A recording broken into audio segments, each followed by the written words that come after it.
the game that gave you the most miles of your life, Shane, was this one. Tennessee at Florida. Last time Tennessee went to Gainesville, that man guaranteed he'd walk for every point.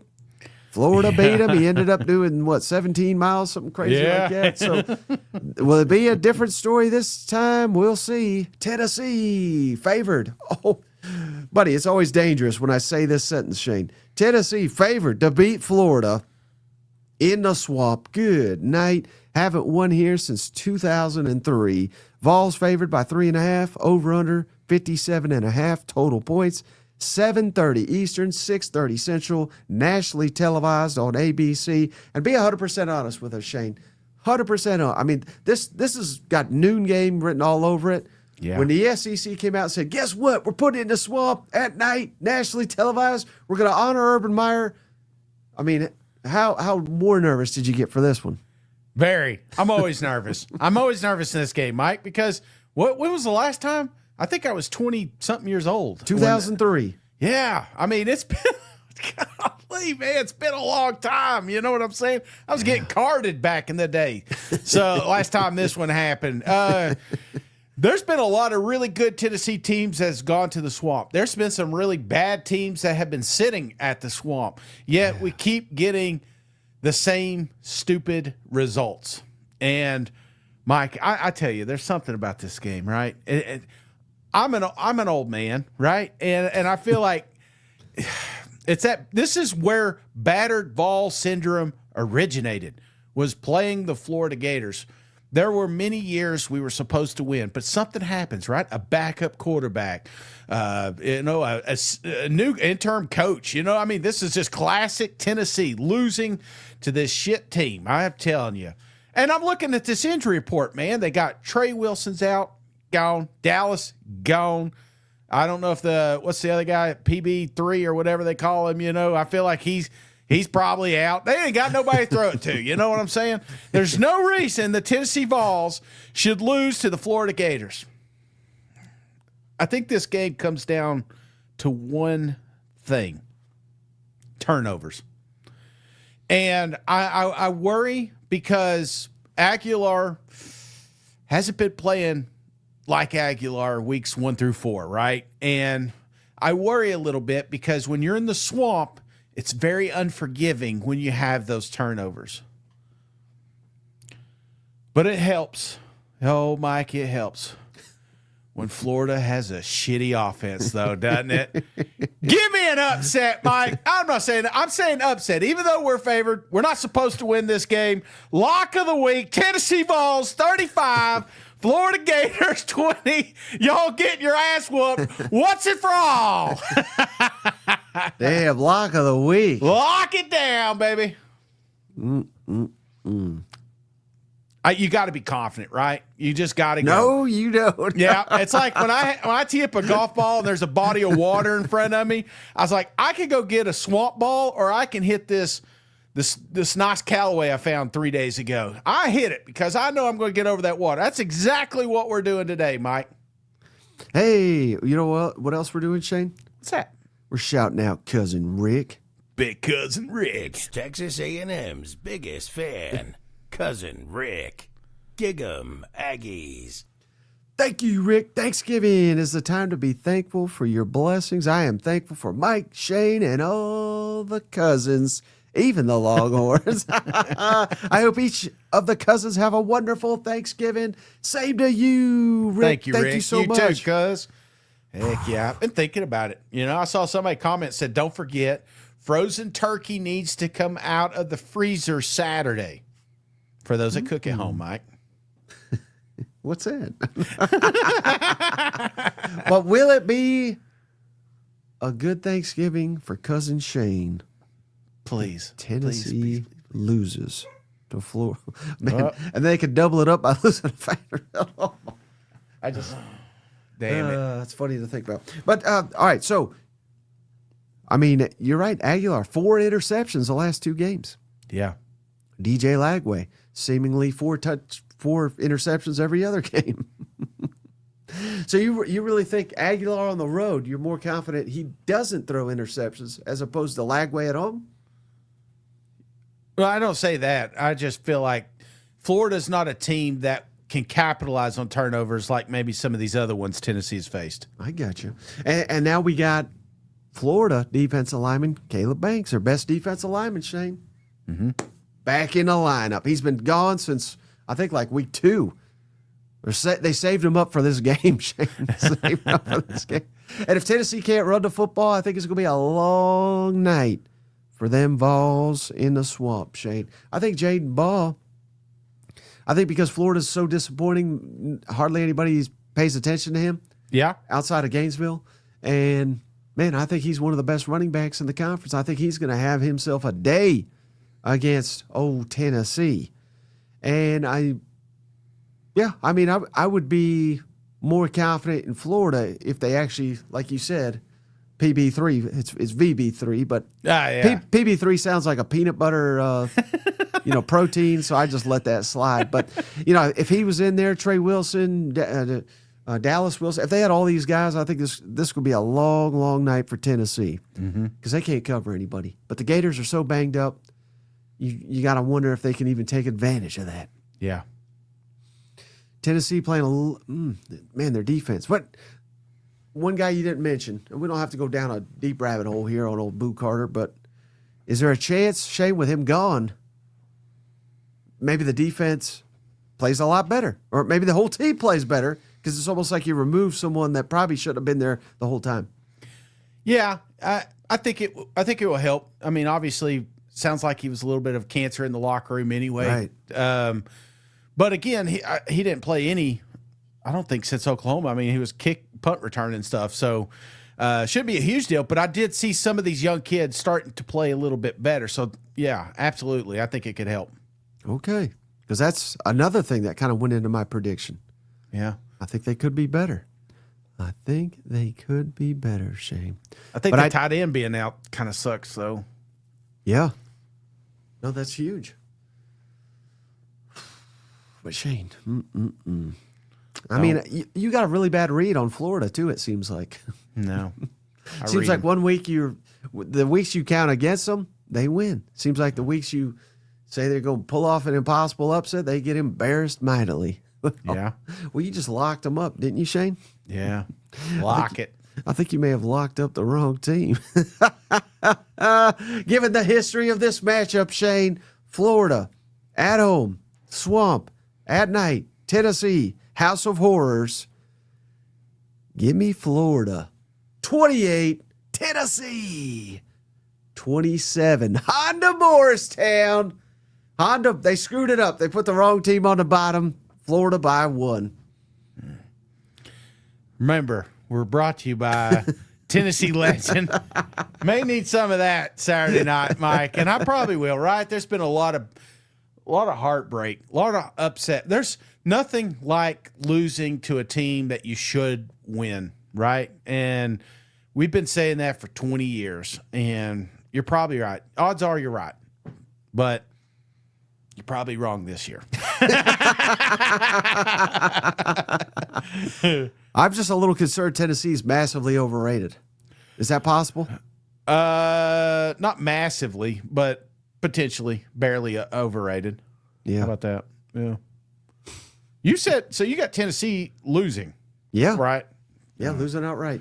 I saw Emily said double cousin curse there. No, Mike does not. He took the odds favorite there. He's not always showing up, Steven. That's old Tennessee in the swamp, damn it. Who do you like in this one? Tennessee on the road. 3.5 point favorite at Florida. My word, what could go wrong, Steven? What could go wrong? Over under 57.5 total points. Night game, nationally televised. What were they thinking? I think people just like to live in Tennessee's agonizing defeat here. 7:30 Eastern, 6:30 Central, nationally televised on ABC. Again, a 3.5 point spread for a 7-3 team versus a 3-7. I think that tells you everything you need to know. Thoughts on this one? But right, you know what happens in this series. I've seen a lot of these games, and I know the point spread, and I know exactly what happened. So I am fascinated to see what happens on Saturday night, Mike, because there is nothing on the line really for either team. I mean, Tennessee, it's bowl positioning. If you're Florida, you're just trying to play spoiler. And Tennessee hasn't won in the swamp since 2003. But also, if you're Tennessee, there's the 9-3 definitely looks a lot better than 7-5. And if you lose this game and you lose to Vanderbilt, the offseason is not going to be a good place for Josh Heupel to start out with. So there's definitely something at stake here, Mike. But I just think about how the series has gone. I do not know which Florida team is going to show up on Saturday. And that is honestly, this is one of the hardest games to predict because Florida has been all over the map. I thought they packed it in against Kentucky, and then they nearly gave Ole Miss all they could handle last week. So you tell me which Florida team is going to show up, and I'll be able to better assess this game. But I do know one thing, and that is when we look at the matchups, the Tennessee offense against Florida's defense has my attention. Florida gives up big plays in the passing game. You'd like to see Tennessee get that ground game going. I know Mike, you and cousin Shane would. Florida was just gashed by Keywan Lacey, 13th in the SEC against the run. The big plays, like there's opportunities here for Joey Aguilar in this offense to get going. The downside is, can Florida pressure him? Can they create some turnovers like we saw in the Oklahoma game? So which side of that battle is going to win out? Is it Tennessee's firepower? And I think if I'm Josh Heupel, I want a fast start because I think the longer that Florida stays in this game, the worse it is for Tennessee. So get out to a fast start. Don't fumble the ball. Let Caleb Banks in his return maybe take it 90 yards for a touchdown. So fast start for Tennessee, and there's some matchups for the Vols here that favor them offensively. Well, you asked the all-important question, Steven, but to me it's not even a question. But to you it is, which Florida shows up? I already know the answer because I know this series. It doesn't matter who the coach is. God, I'm going to miss you, Billy. I'm going to miss you. Billy is the only Florida coach I know after starting with Steve Spurrier. I literally don't even know who coached before Spurrier, but all of them got a winning record over Tennessee except for old Billy. Again, we should have gave him one more year, Steven. That was ridiculous. He deserved it. But good Florida's going to show up. This is the best they're going to look all damn season. I think they'll look better Saturday against Tennessee than they did against Texas, believe it or not. So, yeah, if I were to tell you that, what's your response? My response would be Florida probably wins this game, Mike, because to your point, that is exactly why I love DJ Lagway and Jaden Baugh on our prize pick selections this week. This Tennessee defense has been generous at giving out yards and points. Thought maybe Florida offensively had a little bit of, good rhythm against Ole Miss and certainly some of the big plays in the passing game. But, this is kind of the question for this game is Florida's offense, which has been inconsistent, going against the Tennessee defense that has had trouble getting stops. Which one of those sides is going to win out? And then if you're the Tennessee offense, there is going to be some opportunities for plays. Like they can't fumble it, can't interception. Like if you let Florida hang around here, that creates that late fourth quarter drama that we've seen so often at times in this series.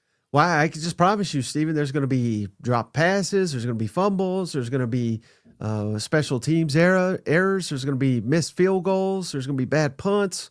I mean, I think this is going to be a travesty of a football game to watch. I just know it. I know it. Travesty. I was thinking chaos. I was thinking, like you said, I mean, this game might be, it's just going to be entertaining, right? There's there's certainly things on the line for Tennessee and Florida, but given the series and given where these two teams are and the quarterbacks and some of the firepower, it's like this one could just be a beautiful mess on Saturday night, and it is going to be glorious to watch. Which quarterback do you have more confidence in to not throw an interception, Joey Aguilar or DJ Lagway? That's a good question. Man, they're both going to throw one on Saturday night, right? Might be more than one. I probably would. Oh, man, I don't know. Lagway's got 13, Aguilar is 10. So I guess that's the tiebreaker. I'll go Aguilar slightly. over Lagway. This is not a good stat, not a good stat that you would have to weigh. Which running back or just which team, that's probably a better question, do you have more confidence to rush for more yards, Florida or Tennessee? I probably would say Jaden Baugh. Just take him because Tennessee's defensive front has struggled so much. But I think, going back to that Oklahoma game, I think one of the reasons that Tennessee was unable to get the job done or, move the ball at times was they couldn't run the ball. I think they'll have a lot easier time on Saturday night running the ball. Mm-hmm. Which team do you have more confidence in to not implode? Maybe that's a good question too. I think you have to go with Tennessee, don't you? Just I because. don't. Okay. I know the history here. Right. I think my thought on Tennessee was anytime, if you're Florida, you wonder where the tank is. Because you had that game against Kentucky. They bounced back against Ole Miss. I know they're at home. Tennessee, Florida State's a pretty fun way to end the season. There's implications for rivalries. I could see Florida having enough in the tank 2 more times. But also I could see, if Tennessee gets ahead, that might just be enough. Like a fast start and they're up 10-14-0. Lagway throws an interception. And this game is, Tennessee's in control. That sounds nice, Steven. It sounds nice, but I'd have to see it to actually believe it in the swamp where Tennessee hasn't won since the early 2000s. Does it happen Saturday night? Mike, this is the game that I had the most difficult time predicting a winner because, to your point, I've seen this series. I know what happens. I also looked at the spread, looked at the stats, and everything here says to take Tennessee, right? They are the better team. They get the better record. In the matchups, there's also a lot of them that favor Tennessee. You wonder about the tank. We talked about it too. Is it empty for Florida? Do they still have a little bit left at home? The rivalry series, yeah, I think they can get up for this one.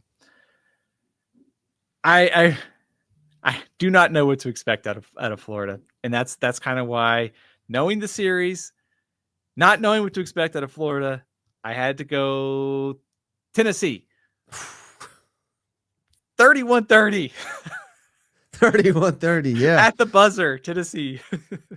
Well, just the fact that you picked Tennessee, again, that's what people do, Steven, in these matchups. That gives me even less confidence that Tennessee is going to win. It's the only time Tennessee's got a chance in one of these Florida games is when no one picks them. So you just cursed the Vols. Thank you. I have 2 paragraphs on my notes here, and this is like last minute decision here. So the other one just said, all the matchups favor Tennessee, but I know the series, take Florida, right? I don't know how it's going to happen. Nothing on paper says they probably should win this game. Florida somehow finds a way to do it. So I was really wrestling with this one, but I just had to, Mike, you might be right. Maybe I'm cursing you and cousin Shane on Saturday night, but I am going to take Tennessee in a close one.